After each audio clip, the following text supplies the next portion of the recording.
নমস্কার বন্ধুরা, আজ আমি আপনাদেরকে তৈরি করে দেখাবো আলু দিয়ে খাস্তা কচুরির রেসিপি। আর এই কচুরিগুলো বানাতে কিন্তু খুব একটা বেশি সময়ের প্রয়োজন হয় না, খুব সহজভাবেই তৈরি করে ফেলা যায়। হঠাৎ কচুরি খেতে ইচ্ছে করলে এভাবে আপনারা বানিয়ে নিতে পারেন। চলুন তাহলে দেখে নেই। প্রথমে একটা মিক্সিং বোলের মধ্যে দিয়ে দিচ্ছি 2 কাপ পরিমাণের আটা। আটার জায়গায় ময়দা দিয়েও কিন্তু আপনারা এই কচুরির রেসিপিটি তৈরি করতে পারবেন। দিয়ে দিচ্ছি সামান্য একটু আজওয়ান দিলে খুব সুন্দর একটা টেস্ট আসে। আর দিচ্ছি হাফ টিস্পুন নুন, দিয়ে দিচ্ছি 3 টেবিল স্পুন সাদা তেল। এবার এই সমস্ত কিছু আটার সঙ্গে খুব ভালো করে মিশিয়ে মেখে নেব। আমি এখানে 2 থেকে 3 মিনিট সময় নিয়ে আটার সঙ্গে খুব ভালো করে মিশিয়ে নিয়েছি। দেখুন, এভাবে হাতে নিয়ে চাপ দিলে মুঠো মুঠো হয়ে যাচ্ছে, তখন বুঝে নিতে হবে আটাটা কিন্তু পুরো মেশানো হয়ে গিয়েছে। এবার এই আটার মধ্যে দিয়ে দিচ্ছি সামান্য পরিমাণের জল দিয়ে আটাটাকে আমি সুন্দর করে মেখে একটা ডো মতো তৈরি করে নেব। এখানে আমি অল্প অল্প করেই জল ব্যবহার করছি, একবারে জলটা ব্যবহার করছি না, এতে করে ডোটা কিন্তু পারফেক্ট হবে না। আটার ডোটা আমার তৈরি হয়ে গিয়েছে। এবার এটাকে 10 মিনিটের জন্য ঢাকা দিয়ে রেখে দেব। ততক্ষণে কচুরির পুরটা তৈরি করার জন্য গ্যাসে একটি প্যান বসিয়ে দিয়েছি।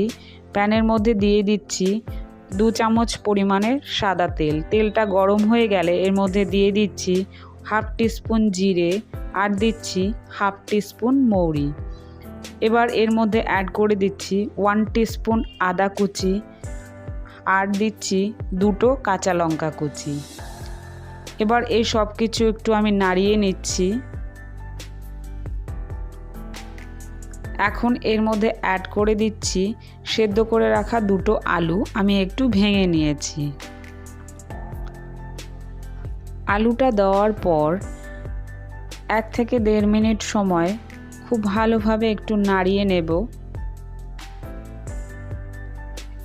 এখন এর মধ্যে আমি কিছু মশলা অ্যাড করে দিচ্ছি। দিয়ে দিচ্ছি হাফ টিস্পুন ধনে গুঁড়ো, হাফ টিস্পুন হলুদ গুঁড়ো, হাফ টিস্পুন চাট মশলা আর দিচ্ছি হাফ টিস্পুন লঙ্কা গুঁড়ো, দিয়ে দিচ্ছি হাফ টিস্পুন ভাজা জিরের গুঁড়ো। ভাজা জিরের গুঁড়ো দিলে কিন্তু অন্যরকম একটা টেস্ট আসবে। আর দিচ্ছি হাফ টিস্পুন গরম মশলা, দিয়ে দিচ্ছি সামান্য ধনে পাতা কুচি। এবার এই সমস্ত মশলার সঙ্গে আলুটাকে ভালোভাবে মিশিয়ে 2 মিনিট সময় একটু নাড়িয়ে চাড়িয়ে ভেজে নিচ্ছি। এখন এর মধ্যে অ্যাড করে দিচ্ছি স্বাদ মতো নুনটাকে একটু মিশিয়ে নিচ্ছি।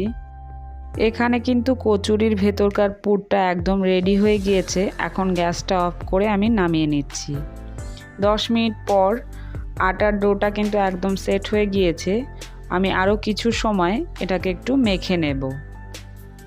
এখানে কিন্তু মাখা হয়ে গিয়েছে। এবার এর থেকে আমি লেচি কেটে নেব। এখানে সমস্ত লেচি আমি কেটে নিয়েছি, ঠিক এইরকম সাইজের সবগুলো লেচি আমি কেটেছি। এবার কচুরিগুলোকে তৈরি করে নেব, তার জন্য আমি একটু বেলে নিচ্ছি। আর এই লেচিগুলোকে কিন্তু একটু মোটা করেই বেলতে হবে। এখানে আমার একটা বেলা হয়ে গিয়েছে। এর মধ্যে দিয়ে দিচ্ছি 1 চামচ পরিমাণের আলুর পুরটাকে দেওয়ার পর খুব ভালো করে মুখটাকে বন্ধ করে দেব। দেখুন, ঠিক এইভাবে টেনে হাতের সাহায্যে একটু ঘুরিয়ে দেব।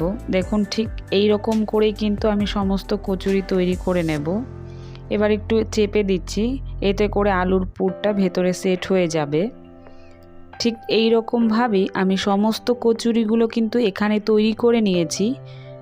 এবার এই কচুরিগুলোকে আমি ভেজে নেব। তার জন্য কড়াইতে দিয়ে দিয়েছি পরিমাণ মতো সাদা তেল। তেলটাকে গরম করে নিচ্ছি। খুব একটা গরম তেলে কিন্তু কচুরিগুলোকে ছাড়া যাবে না, মিডিয়াম গরম তেলেই কচুরিগুলোকে ছাড়তে হবে।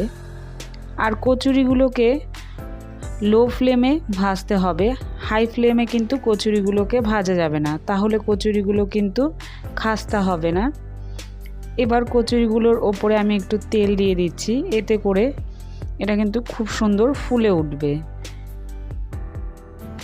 এভাবেই দুপাশ উল্টিয়ে পাল্টিয়ে কচুরিগুলোকে ভেজে নেব।